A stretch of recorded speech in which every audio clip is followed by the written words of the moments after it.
In recent years, Japanese games have kind of faded in prominence here in the West. They've either become too niche or they've underperformed both critically and commercially. But in 2017, we've seen a huge spike in quality Japanese games. So it's fair to ask, are we going through a Japanese renaissance? The signs were there late last year when we got Final Fantasy 15. It was the biggest Final Fantasy we've had in years, and it was well received by both fans and critics. Then, since January this year, there's been a sudden resurgence of quality Japanese AAA titles, with at least one standout for each month since. January kicked things off with a triple bill of Kingdom Hearts 2.8, Yakuza 0, and of course Resident Evil 7. All these games were well reviewed and commercially successful. Resident Evil 7 brought some new life to a series which had stagnated. Kingdom Hearts finally moved the franchise closer towards the long-awaited Kingdom Hearts 3, and Yakuza 0 was Sega's most successful game in years. But it didn't stop there. February gave us Nioh, the rock-hard RPG inspired by Dark Souls. Nioh sold incredibly well, and Koei Tecmo said it was their best performing game in the West by far, something they attribute to the numerous demos and being open to fan feedback. The game reviewed really well and stands with an 88 on Metacritic. March took things even further, giving us Nier Automata and Breath of the Wild. Nier Automata exposed a niche series to the wider world thanks to developers Platinum Games, who were able to give Nier the AAA development it deserved. In Zelda Breath of the Wild's case, it's one of the most critically acclaimed games of all time, with a 97 on Metacritic. Fans and critics agreed it's one of the best Zelda games ever made, and it's a must-play game regardless of your interest in the series. This month also saw the release of Persona 5. What was once a small, obscure series of games is now finding worldwide success. Persona 5 currently sits at 94 on Metacritic, with many people already calling it a Game of the Year contender. And what do all of these games have in common? They're all made by Japanese companies. It's a weird scenario that we're in, where it's been quite quiet on the Japanese front, you know.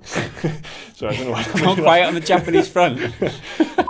It's been pretty quiet, and suddenly there's loads of them. Since maybe Final Fantasy 15, that's mentally when I consider this wave as kind of starting off. And there's been loads of quality ones, and a lot of them have been surprises to me. I'm not ashamed to admit that. Nier Automata was a huge surprise to me. I was like, Jesus, they're really high scores. And same with Persona now. It's kind of taken me aback at how well it's been reviewed. I'm delighted that they're being reviewed this well, and I'm definitely, they're definitely on my radar as a result. And that's one thing that needs noting here. The marketing around these games, that's one of the big things that I've noticed, is not as significant as it, when it's a Western game, when it's Activision, when it's EA, when it's Ubisoft, you can't go anywhere without seeing adverts or posters or trailers or any kind of marketing material. It's all over the internet and in like the cinema and stuff like that as well. It's not the same for Japanese games, other than Resident Evil 7, which did have that kind of Western scale marketing campaign. And these games, I think, live or die. They sell on the strength of their reviews. I think a lot of it is attributed to the fact that these Japanese-made games are more finished when they get released. Definitely. Western games, they're still getting patched for like months and months after, maybe even years after.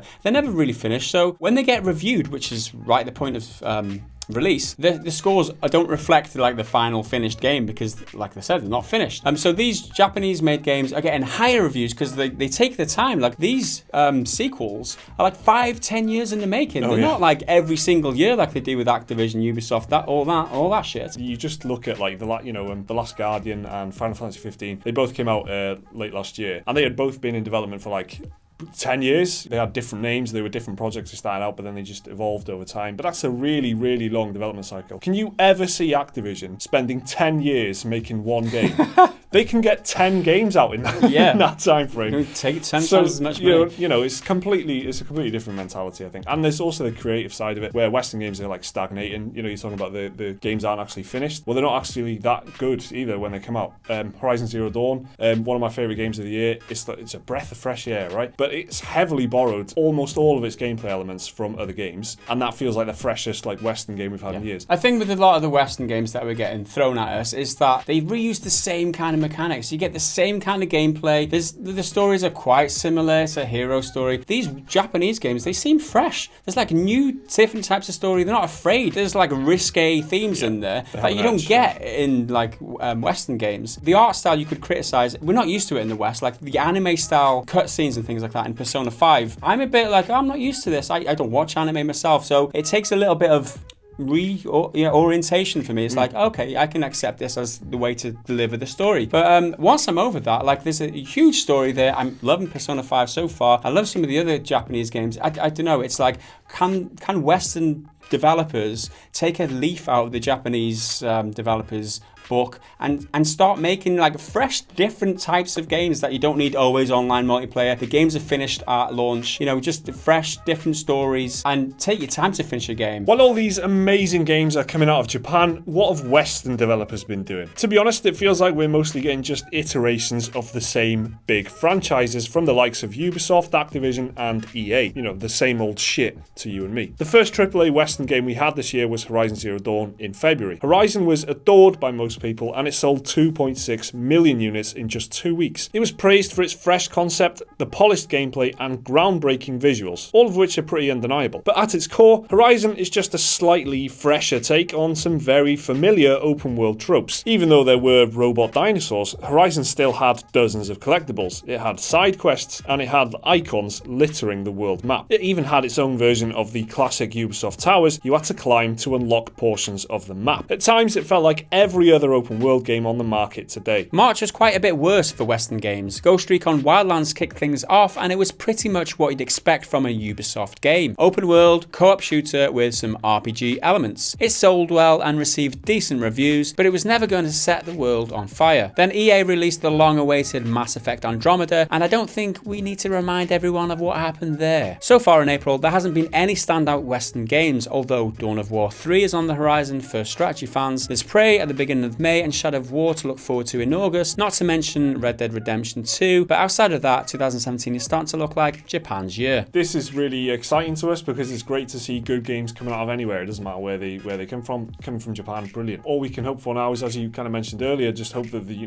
Western developers, Western publishers, they just cotton onto this, see that they're being successful, hopefully seeing that they're making money as well, and jump on board and want to make their own creatively, out there games, polished games, finished games, but good games. Yeah, we also want to know what you guys think about this resurgence of Japanese style games. Are you on board with it? Do you enjoy these types of games or these different styles? Is a different style? Like all the stories are told a little bit differently to how they were. They're a bit more fictional. It feels weird to say, but there's certain people can be fans of Japanese games quite explicitly, can't they? Like people just like Japanese games, and that's totally fine. They have their own, like you said, they're stylistically you can see straight away that's a Japanese game. So is this big wave of quality Japanese games? Is this pulling you over to look at a huge new range of titles that you probably normally would ignore? Is this pulling you into a whole new world of video gaming that you weren't really interested in before? Let us know down in the comments. I mean, I must say that Persona 5 was off my radar completely. When the reviews came out, when people were like raving about this game, I decided I've got to play this. Got to try what it's like. I started thinking to myself, this Japanese games, they're pretty cool. Like I've started getting on board. I started getting used to the style of this type of game. So I will definitely be opening my eyes to a whole new